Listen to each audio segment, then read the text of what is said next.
always done art since I was a child.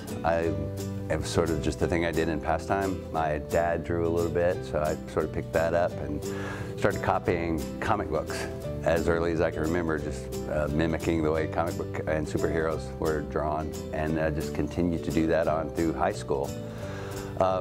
Went to college, that wasn't my intent, but once I started taking some other classes and taking some upper level college courses, I realized I was going against the grain of what I really loved doing, so I kept going down that path. I love to paint, I think, more than anything, but I do so many different things. Graphite drawings I'm a big fan of that. Pastel drawings, which I learned to do in college, of mixing color. And some people say that I draw when I paint as well. So I like the mark making that's there.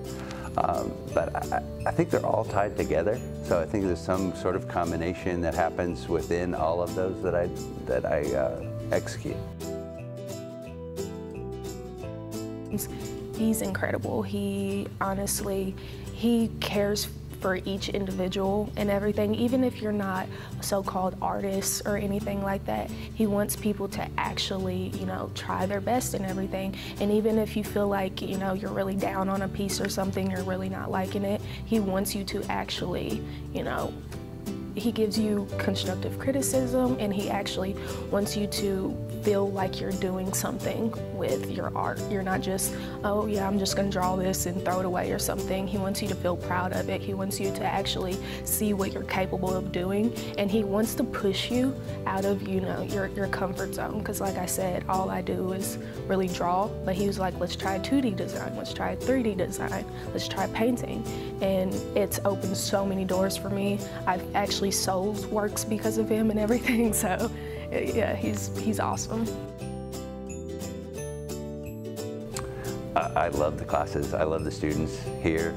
You can see people that have done art, and they'll walk in and see how that they can grow beyond what they thought that they could do, but especially people that don't think that they can create art, that they can see that transition, and you see it happen over the course of the semester, sometimes really early, of how they'll improve each week to week.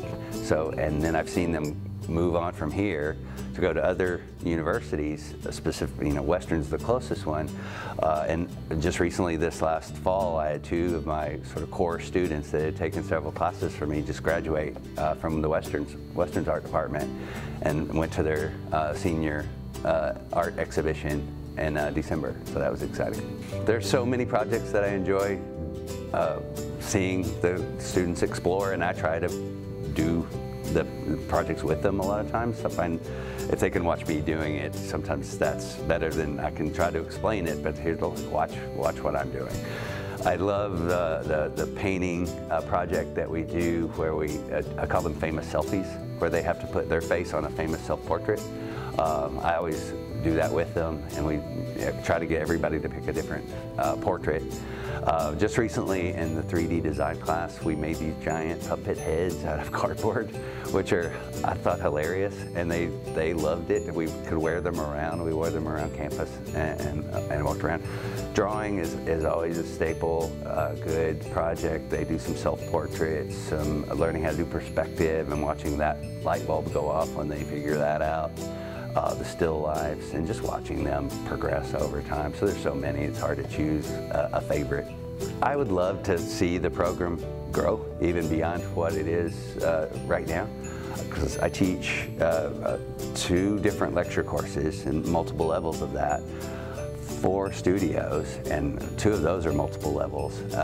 You know, to grow the art faculty, to grow an art department, to move forward with that and see where that goes, and hopefully, you know, more studio space, more instructors, more students.